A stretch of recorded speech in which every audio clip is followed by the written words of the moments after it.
Hai Mams, kali ini kita sampai di rubrik Top Questions yang ada di Google. Kali ini tentang tanda bahaya dalam kehamilan apa saja.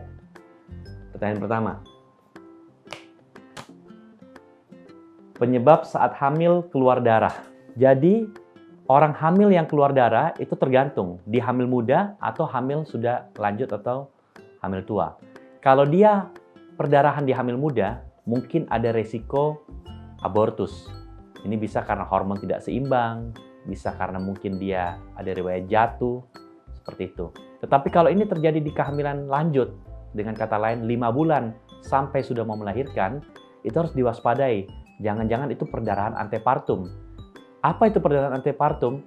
Perdarahan yang diakibatkan oleh masalah plasenta. Jadi plasentanya itu ada di bagian bawah daripada mulut jalan lahir, sehingga itu bisa menyebabkan ada perdarahan.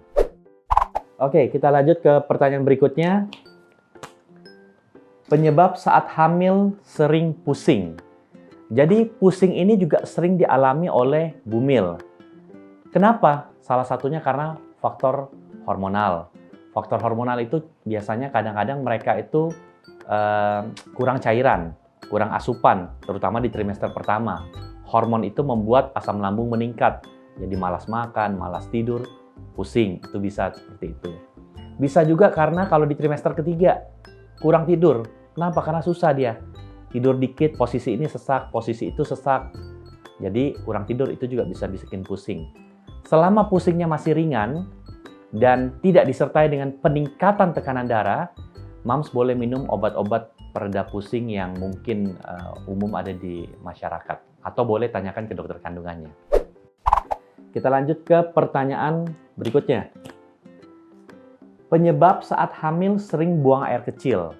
Nah, ini sering terjadi justru pada kehamilan trimester ketiga, di mana rahim semakin besar, dan rahim yang makin besar ini tidak cuma membesar ke atas, ke kanan, ke kiri, ke belakang, dan juga ke depan.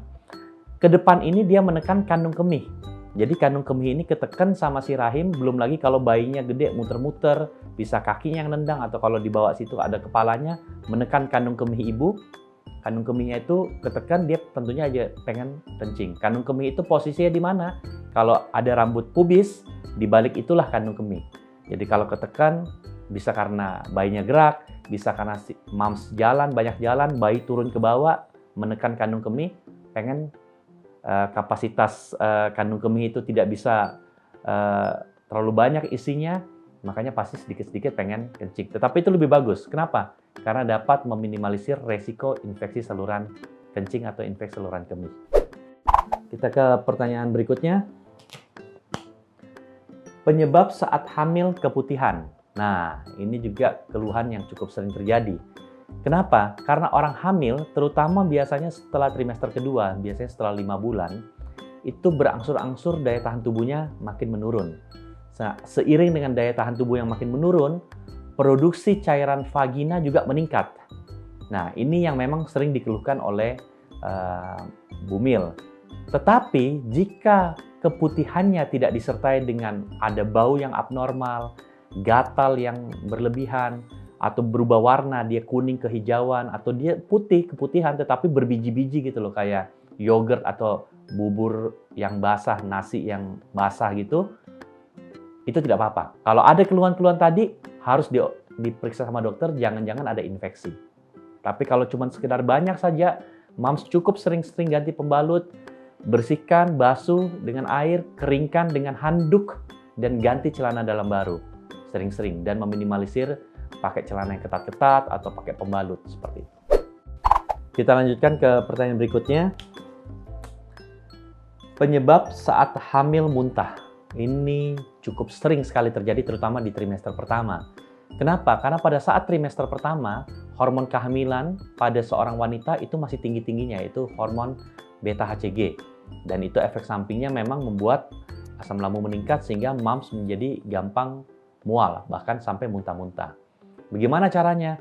Mams hindari telat makan, hindari makan makanan yang merangsang lambung kayak makan asam dan pedas. Mudah-mudahan itu dapat membantu meringankan mual dan muntahnya. Ke pertanyaan berikutnya. Penyebab hamil saat KB spiral dan KB suntik. Mungkin maksudnya penyebab hamil saat masih menggunakan KB spiral dan KB suntik. Kok bisa terjadi ya? Mungkin barangkali itu maksudnya. Jadi, KB ini kontrasepsi, baik yang namanya spiral, suntik, pil, atau bahkan dalam bentuk kondom, itu semua mempunyai angka kegagalan. Nah, untuk berbicara KB spiral atau istilahnya dibilang IUD, intrauterine device. Kenapa dibilang spiral? Karena dulu bentuknya kayak spiral. Kalau sekarang kan sudah kayak huruf T. Intinya ada alat yang dipasang ke dalam rahim seorang wanita untuk meminimalisir risiko hamil. Bisa nggak hamil? Masih bisa. Masih ada kemungkinan berapa sekian persen yang menyebabkan kehamilan. Nah, kenapa bisa terjadi? Apakah karena spiralnya berubah posisi? Tidak. Memang tidak. KB itu tidak ada 100% yang melindungi dari risiko kehamilan. Bahkan KB steril pun, tubektomi, itu masih ada chance kemungkinan hamil walaupun sangat kecil di bawah 1%. Nah, kalau untuk KB spiral atau IUD ini, itu persentasenya masih sedikit lebih besar. Jadi bisa saja orang hamil yang memakai IUD.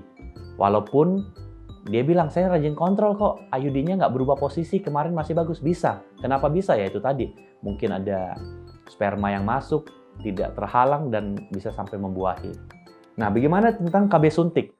Sebenarnya angka kegagalannya sedikit lebih kecil dibandingkan KB spiral atau IUD.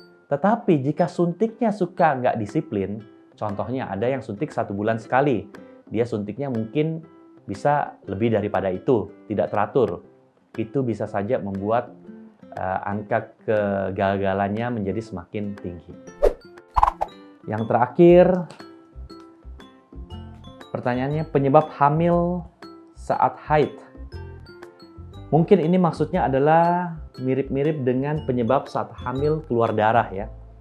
Jadi intinya orang hamil itu tidak mungkin haid. Kadang-kadang ada orang bilang, dok, saya ini baru bersih mens. Dia periksa, tahu-tahu dia hamil, sudah dibilang hamil 2 bulan. Dia kaget loh, saya kan baru beberapa minggu lalu saya mens. Kok saya dokter bilang sudah hamil 2 bulan? Nah, itu barangkali bukan mens. Itu mungkin sama kayak yang nomor 1. Hamil tapi keluar darah. Jadi ada resiko perdarahan atau resiko abortus pada saat itu. Oke, Mams.